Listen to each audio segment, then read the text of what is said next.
C'est l'invité du docteur Bonnat. Nous avons invité Fanny Guignon, romancière creusoise. Son dernier roman nous transportera dans les méandres des promesses. Bonjour à tous, donc aujourd'hui nous recevons Stéphanie Guignon qui vient de sortir son livre Promets-moi et vous allez voir qu'il nous promet beaucoup de choses. Stéphanie, bonjour, comment va? Bonjour, très bien, merci. Vous habitez Chénérail dans la Creuse. Tout à fait, depuis 20 ans. C'est votre deuxième ouvrage. Oui. Donnez-nous un petit peu l'histoire un petit peu de Lucas, de Louis. Qu'est-ce qui se passe dans ce livre? Alors, c'est l'histoire de Louis, Lucas et Joanne. Louis et Lucas sont frères jumeaux. Joanne et Lucas sont amis depuis de nombreuses années. Lucas est malade. Il va recevoir une greffe de cœur et juste avant d'entrer au bloc, il fait promettre à son frère de veiller sur Joanne s'il lui arrive quelque chose. Son frère refuse tout d'abord puisque Louis et Joanne se vouent une inimitié mutuelle et puis il finit par accepter en pensant qu'il n'aura jamais à tenir cette promesse. Mais le destin voilà, en décide autrement et le voilà confronté à cette promesse et cet engagement qui le ronge. En parcourant un peu votre livre, j'ai vu qu'il y a un rapport avec le tsunami meurtrier au Sri Lanka et dans les îles. Le récit est structuré en fait à la manière d'un journal, mais avec une temporalité qui n'est pas linéaire. C'est-à-dire qu'il y a des flashbacks de la rencontre de Joanne avec Lucas. Et ils se sont rencontrés à l'occasion d'un voyage humanitaire au moment du tsunami en Indonésie. Voilà, donc ils se sont rencontrés là-bas et ça a son importance effectivement puisque Lucas ramène de ce voyage un porte-bonheur qu'il confie à son frère. Et ce porte-bonheur va être un petit peu le fil conducteur du livre. Oui, parce qu'il y a toute une légende qui l'entoure et il va être le fil conducteur de l'histoire. Alors pourquoi ce titre Promets-moi?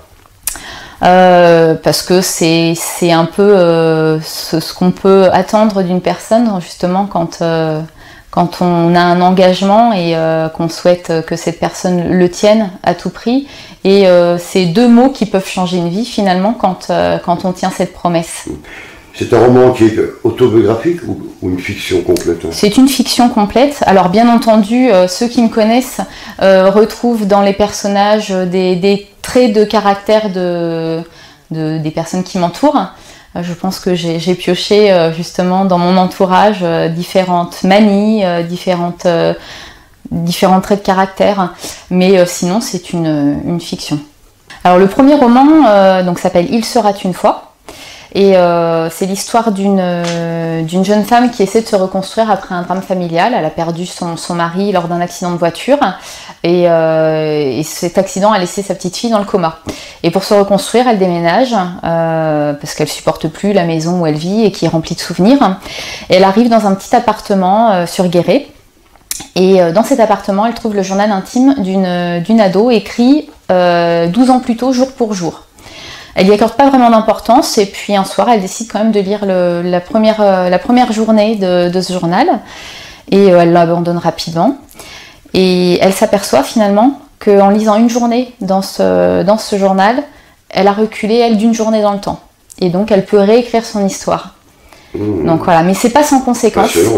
Voilà, c'est pas sans conséquence et effectivement elle s'aperçoit au fur et à mesure de son avancée que le fait de changer une chose, ça peut avoir des conséquences. Passer l'époque journée, on va dire.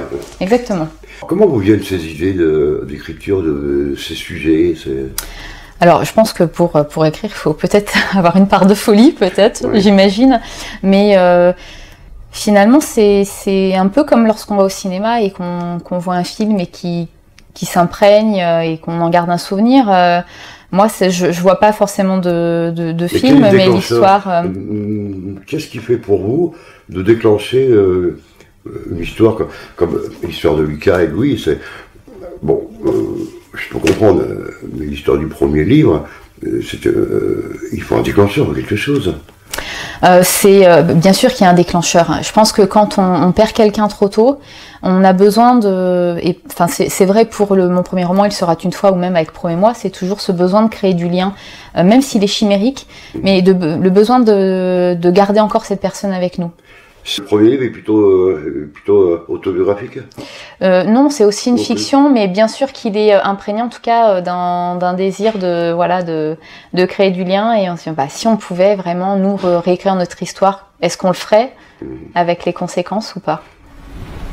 Eh bien, écoutez Stéphanie, je vous remercie de nous avoir passé quelques instants avec nous. Eh bien, avec plaisir. Chers amis, je vous donne rendez-vous, donc si vous êtes acteur, écrivain, vous avez des histoires à raconter, vous avez des contes sur la Creuse, vous avez des légendes, vous avez un parcours de vie à nous faire parvenir, donc n'hésitez pas, vous contacter sur la page Facebook Info en Creuse, et nous on sera un plaisir de vous accueillir. À bientôt.